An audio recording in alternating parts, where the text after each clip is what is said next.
The nurse's voice was as cold as the phone in my hand, cutting through the silence of my apartment. "Are you Catherine Hayes? We have a child here who needs you." I laughed, a bitter, hollow sound. I was a 40-year-old single woman with no children. It had to be a mistake. What she told me next stole the air from my lungs and shattered the life I thought I knew. It wasn't a mistake.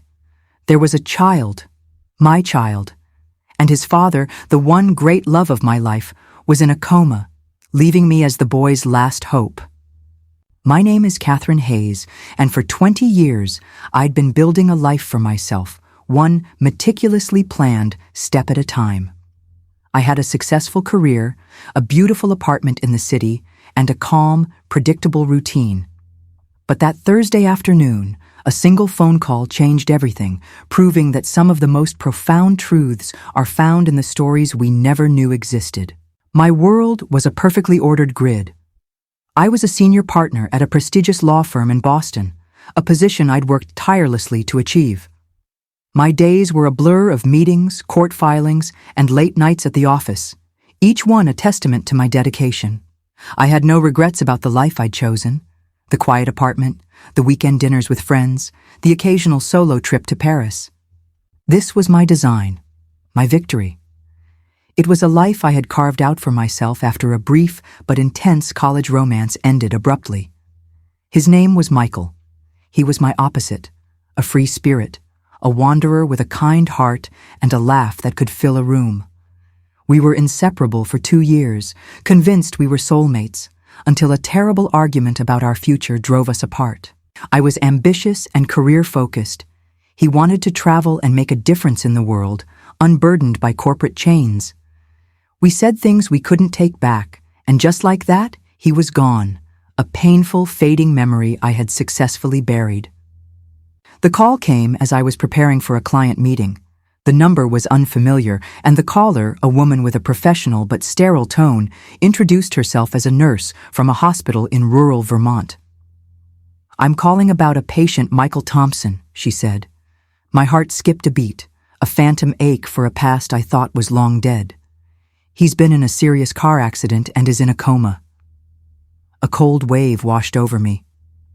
20 years of silence had made me believe he was a part of a past life, a different person. "I'm sorry, but how do I relate to this?" I asked, my voice barely a whisper. That's when she dropped the second bombshell. "Mr. Thompson's legal documents list you as the primary guardian for his son, Daniel." I froze. Son? Guardian? The words hit me like a physical blow. "That's impossible," I stammered. "I don't have a son. There must be another Catherine Hayes." Her tone didn't waver. "He's 8 years old, and he's asking for his father. We need you to come to the hospital. He's all alone." I don't remember hanging up the phone. My carefully constructed world began to crumble around me. My mind raced, trying to make sense of the incomprehensible. A child? Michael's child? Why would he name me as guardian? The last time we spoke was 20 years ago. We weren't even on good terms. The thought of a child, a boy I'd never met, depending on me was overwhelming. My perfectly ordered life felt chaotic and out of control.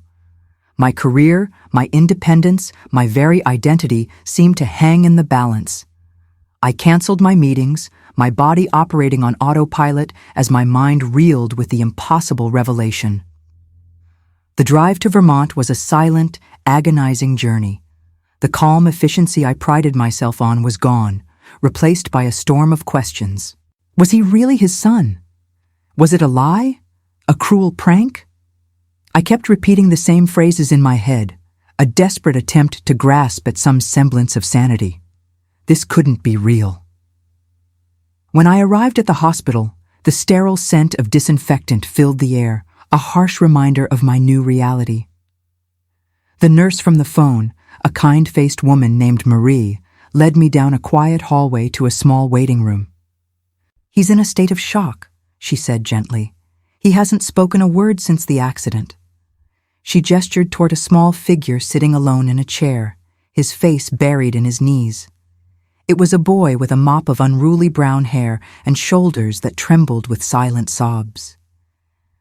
He looked so small, so lost. My heart ached for him. This was not a life I was prepared for. It was not a life I had ever wanted. As he looked up, our eyes met. He had Michael's eyes. It was like looking into the past, a ghost of a love long gone. At that moment, I knew with a terrifying certainty that the nurse hadn't made a mistake. The boy was real, a living, breathing testament to a life I'd never known I was a part of. The hospital room was a stark landscape of beeping monitors and hushed breaths. Michael lay motionless, a silent figure connected to a dozen machines, his face a ghostly pale echo of the man I had once loved. The sight of him, so powerful and full of life in my memories, now so frail and still, was a gut punch. A part of me, the part that had harbored a long-dead resentment, felt a profound sadness. The other part, the part that had just met a scared, silent boy, felt a fierce protectiveness. Daniel sat by his father's side, holding his hand, a small, fragile anchor in a sea of despair.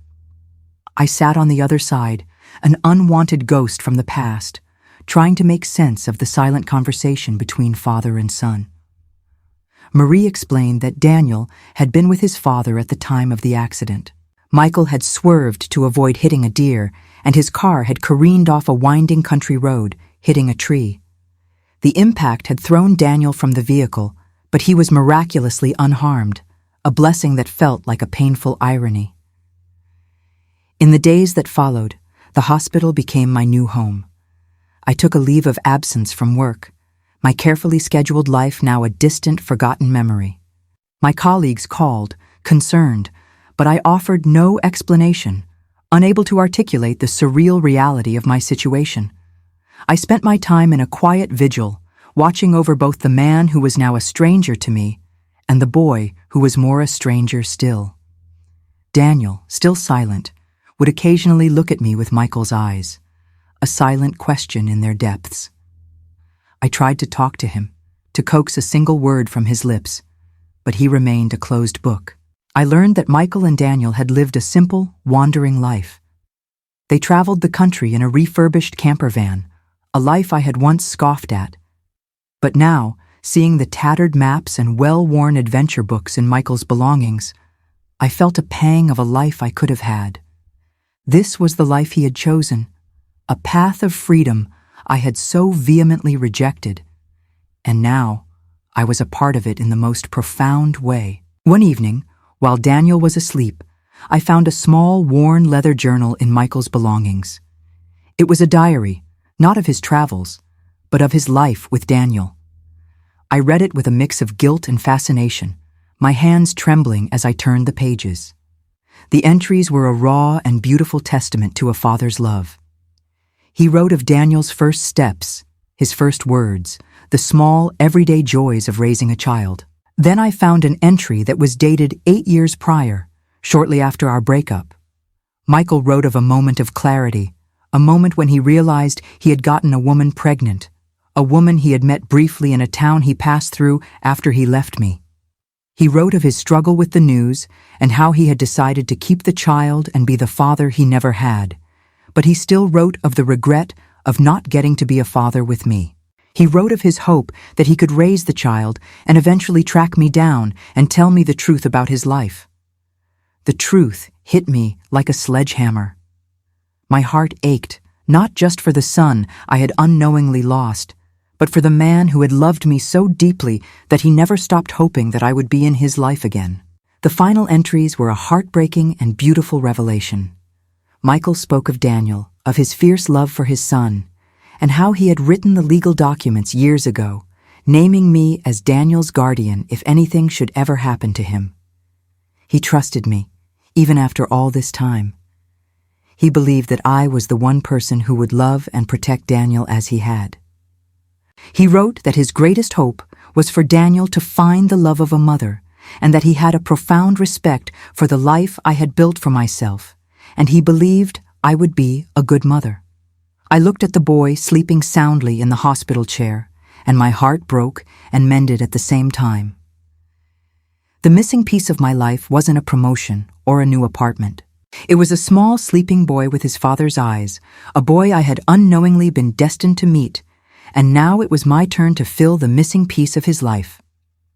If this story reminds you that the greatest loves are sometimes the ones we never saw coming, please hit the like button to show your support. Subscribe to Real Story Uncovered for more emotional narratives that prove truth is stranger than fiction.